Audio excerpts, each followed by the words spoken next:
ఏడవ తరగతి తెలుగు తెలుగు ఏడవ తరగతి తెలుగు 8వ చాప్టర్ గ్రామాల్లోని వేడుకలు క్రీడా వినోదాలు. గ్రామాల్లోని వేడుకలు క్రీడా వినోదాలు. దేవులపల్లి రామానుజరావు దేవులపల్లి రామానుజరావు. ఇది గ్రామంలోని వేడుకలు క్రీడా వినోదాలు. పైబొమ్మ దేని గురించి తెలుపుతుంది? పైబొమ్మలో ఎవరెవరు ఏమేమి చర్చిస్తున్నారు? మీరు ఎప్పుడైనా జాతరకు వెళ్ళారా? ఏ జాతరకు వెళ్ళారు? మీకు తెలిసిన జాతర గురించి చర్చించండి. పాఠం యొక్క ఉద్దేశం: నేడు సామాన్య ప్రజానికానికి వివిధ రకాలైన వినోద కార్యక్రమాలు అందుబాటులో ఉన్నాయి. ప్రపంచమే ఒక చిన్న గ్రామం అయిపోయింది. ఇక్కడ ఏం జరిగినా ఇంట్లో కూర్చుని ప్రసార మాధ్యమాల ద్వారా వాటిని చూస్తున్నాం. సాంకేతిక పరిజ్ఞానం అభివృద్ధి చెందక ముందు గ్రామీణ ప్రాంతాల్లో సామాన్య ప్రజలకు ఏ వినోద సాధనాలు ఉండేవో, వాటి ద్వారా గ్రామీణులు ఎట్లా ఆనందాన్ని పొందేవారో, తద్వారా ఆనాటి సంస్కృతిని తెలుసుకుని గౌరవించడం ఈ పాఠం యొక్క మెయిన్ ఉద్దేశం. ఈ పాఠం యొక్క మెయిన్ ఉద్దేశం ఇది. ఇప్పుడు మనము ఈ పాఠం గురించి మనం క్లియర్గా తెలుసుకుందాం. పాఠ్య వివరాలు. ఈ పాఠం రేడియో ప్రసంగం ప్రక్రియకు చెందినది. సిద్ధం చేసుకున్న వ్యాసం రేడియో ద్వారా ప్రసారం చేయబడుతుంది. విషయ క్లుప్తత, సరళత రేడియో ప్రసంగం యొక్క లక్షణాలు. గ్రామంలో జరిగే వివిధ వేడుకలు, క్రీడా వినోదాల గురించి దేవులపల్లి రామానుజరావు తన ప్రసంగంలో వివరించారు. కవి పరిచయం. ఆంధ్ర సాహిత్య సాంస్కృతిక ఉద్యమ నిర్మాతల్లో ఒకరు, జాతీయ పునరుజ్జీవ మహోద్యమ కార్యకర్త, తెలంగాణ ప్రజలు గర్వించదగ్గ రచయిత దేవులపల్లి రామానుజరావు. హనుమకొండ జిల్లాలో దేశాయిపేట గ్రామంలో వెంకట చలపతిరావు, ఆండాలమ్మ దంపతులకు జన్మించాడు. ప్రాథమిక విద్య దేశాయిపేటలో, హైస్కూల్ విద్య హనుమకొండలో పూర్తి చేశాడు. 1946లో శోభ అనే సాహిత్య మాసపత్రికను ప్రారంభించి సంపాదకుడుగా ఉన్నారు.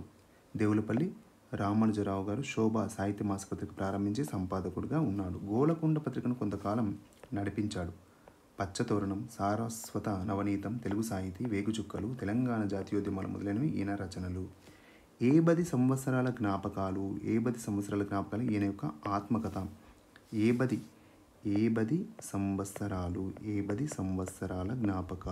10 సంవత్సరాల జ్ఞాపకాలు ఈయన యొక్క ఆత్మకథ. అలాగే తను శోభ అనే మాసపత్రిక అనే యొక్క సాహిత్య మాసపత్రికను ప్రారంభించి సంపాదకుడిగా ఉన్నాడు. ఆంధ్ర సారస్వత పరిషత్తుకు ఆంధ్రప్రదేశ్ సాహిత్య అకాడమీ అధ్యక్షుడిగా, రాజ్యసభ సభ్యుడిగా విశేష సేవలు చేశారు. ఈ యొక్క ప్రవేశిక చూద్దాం మనం. గ్రామీణ ప్రాంతాల ఆటలు ఈ రోజుల్లో దాదాపుగా కనుమరుగైపోయాయి. ప్రస్తుతం ప్రజలు ఆడే ఆటలు గెలుపు ఓటంలే లక్ష్యంగా కొన్ని సందర్భాలు జూదంగా పరిగణించబడుతున్నాయి. పిల్లలు మైదానాలకు దూరమై కంప్యూటర్లతో, చరవాణి సెల్ ఫోన్లతో ఆటలాడుతూ శారీరక వ్యాయామానికి ప్రాధాన్యతను ఇవ్వడం లేదు. పాశ్చాత్య వికృత నృత్యాలు, ప్రసార మాధ్యమంలోని విపరీత పోకడల ప్రవాహంలో కొట్టుకుపోతూ ఇరుగు పొరుగు వారికి సంబంధాలను దూరమవుతున్నారు. తద్వారా మానవ సంబంధాలు తెగిపోతున్నాయి. ఈ నేపథ్యంలో శారీరక, మానసిక వికాసానికి దోహదపడే ఆటలు, వినోదాల గురించి తెలుసుకోవడం అత్యంత అవసరం. ఆటపాటలు మన సంస్కృతిలో భాగం. పూర్వం గ్రామంలో ఎట్లాంటి ఆటలు, వినోదాలు ఉండేవో తెలుసుకోవడమే ఈ యొక్క పాఠం యొక్క ముఖ్య ఉద్దేశము. ఇక్కడ చూద్దాం. ఫస్ట్ది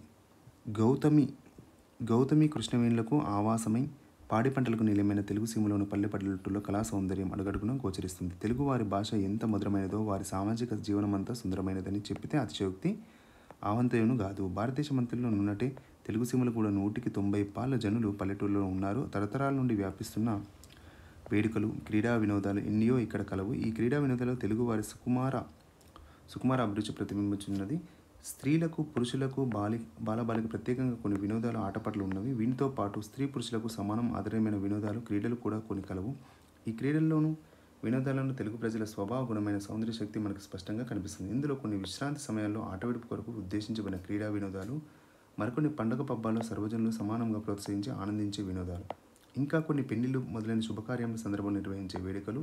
కొన్ని క్రీడలు, వినోదాలు శ్రీమంతులకు మాత్రమే అందుబాటులో ఉన్నవి. మరికొన్ని క్రీడలు సార్వజనికమైనవని, అన్ని తరగతుల ప్రజలు అందుబాటులో ఉండనివి. ఈ విధంగా జనుల ఆర్థిక స్థితిని అనుసరించి, వయసును అనుసరించి, విజ్ఞానంను అనుసరించి మనోరంజనను గావించు క్రీడలు తెలుగు సీమలు పుష్కలంగా ఉన్నాయి. ఈ వినోదాలను, వేడుకలను, పాటలను మొట్టమొదటగా పేర్కొనవలసి ఉంటుంది. పొలంలో కలుపు తీసే పడుచులు, ఎద్దులను గాసే బాలకులు, సంపన్నుల ఇండ్లలో కావలసినంత తీరిక ఉన్న స్త్రీలు, బాలికలు ఈ పాటలను పాడుతూ ఉంటారు. పూర్వకాలంలో 9 పదాలు, పర్వత పదాలు, శంకర పదాలు, నివాళి పదాలు మన దేశంలో అధిక వ్యాప్తిలో ఉన్నట్లు తెలుస్తుంది. కానీ ఈనాడు ఈ పాటలు ఇంచుమించు నశించడమే చెప్పవలసి ఉన్నది. సేద్యం చేస్తూ కూలీలు పాడే జాజర పాటలు ఈనాటి కొన్ని ప్రాంతాల్లో విశేష వ్యాప్తిలో ఉన్నవి. హైదరాబాద్ నగరానికి 100 మైళ్ళను ఉన్నటువంటి వరంగల్ జిల్లా మానుకోట తాలూకాలో ఈ పాటలను రైతు యువకులు మక్కువతో ఈనాటికి పాడుతున్నారు. ప్రత్యేకంగా స్త్రీలు పాడుకునే పాటలు కూడా ఎన్నో ఉన్నవి. ఇందులో పెళ్లి పాటలు, కూతురుని అత్తమామకు అప్పగించే సందర్భంలో పాటే అప్పగింత పాటలు, మంగళహారతులు ముఖ్యంగా పేర్కొనదగినవి. తెల్లవారకు ముందు లేచి మేలుకొల్పు ఆలపించే అలవాటు ఈనాటికి మన పల్లెటూరులో పూర్వ పద్ధతి కుటుంబాల్లో కనిపిస్తుంది. పసిపిల్లలను ఉయ్యాల్లో నిద్రపుచ్చుట కొరకు పాడే జోలపాటలను మన దేశంలో వినని వారు ఉండరని చెప్పవచ్చు. ఈ విధంగా వివిధమైన పాటలు వివిధ సందర్భాల్లో మన పల్లెటూరులో వీణులకు విందు చేస్తున్నాయి. ఆటలకు పాటలకు వీడరాని చుట్టరికం ఉన్నది. తెలుగు పల్లెలో రకరకాల ఆటలను మనము చూడవచ్చును. ఈ ఆటలు మనసుకు ఉల్లాసము కలిగించే వేడుకలు. ఇందులో సమస్త జనులకు ఆకర్షించే తోలుబొమ్మలాట సుప్రసిద్ధమైనది. ఈ తోలుబొమ్మలాట తెలుగువారి ప్రత్యేకత. వారు అనేక సంవత్సరాల నుండి ఉపాసించిన కళ. ఒక సన్నటి బట్టను తెరగా కట్టి ఆ తెర వెనుక పెద్ద దివిటీలు వెలిగింతురు. తెర వెనుక తోలుబొమ్మలు కాళ్ళను చేతులను దారాలు గట్టి బొమ్మలను నిలబెట్టి దారాలను లాగుతూ దివిటల వెలుగులో వాటిని ఆడింతురు. ఈ ఆటను ఆడించే నిపుణులైన వారు కొందరు మన పల్లెటూరులో తిరుగుతూ ఉంటారు. ఈ తోలుబొమ్మలాటలు ఎక్కువగా రామాయణ భారత కథలను సంబంధించినవి. నిజానికి రామాయణము భారతం మన దేశంలో ప్రతి రక్త కణంనందు జీర్ణించిన కథలు.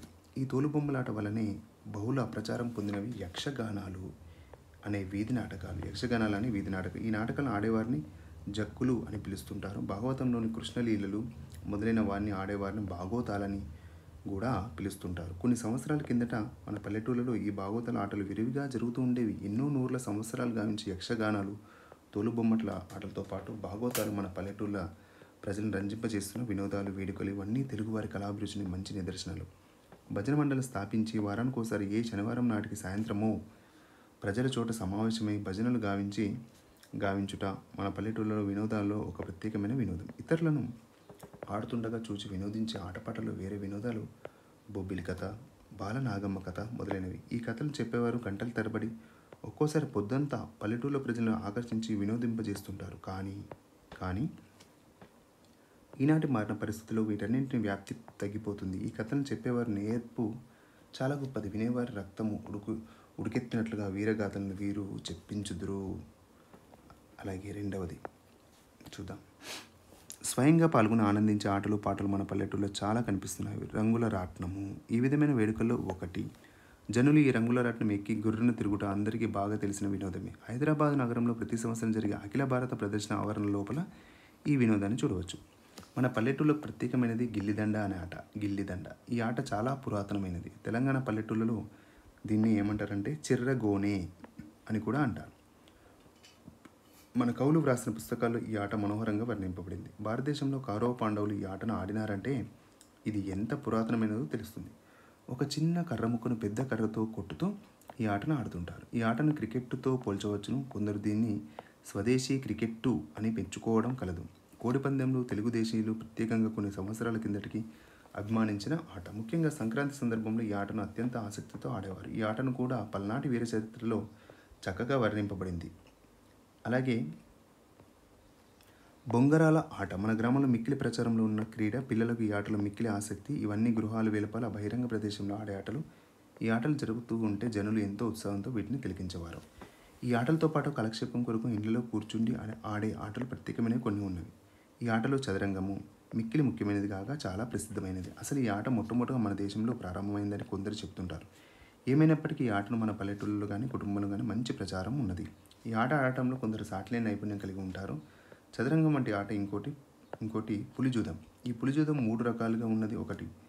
ఒక పటము మీద చిన్న రాళ్లతో లేదా చింతగింజలు తీసుకుని కొన్నింటిని పుల్లుగాను కొన్నింటిని మేకలుగా భావించి ఆడే ఆట ఇది.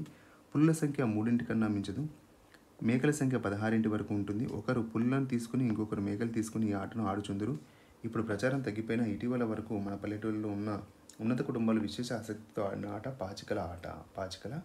దీనికి అక్షక్రీడ పాచికల ఆట ఈక్వల్ టు అక్షక్రీడ అనే ఉంది. ఈ ఆట కూడా తరతరంలో మన దేశంలో ప్రజలను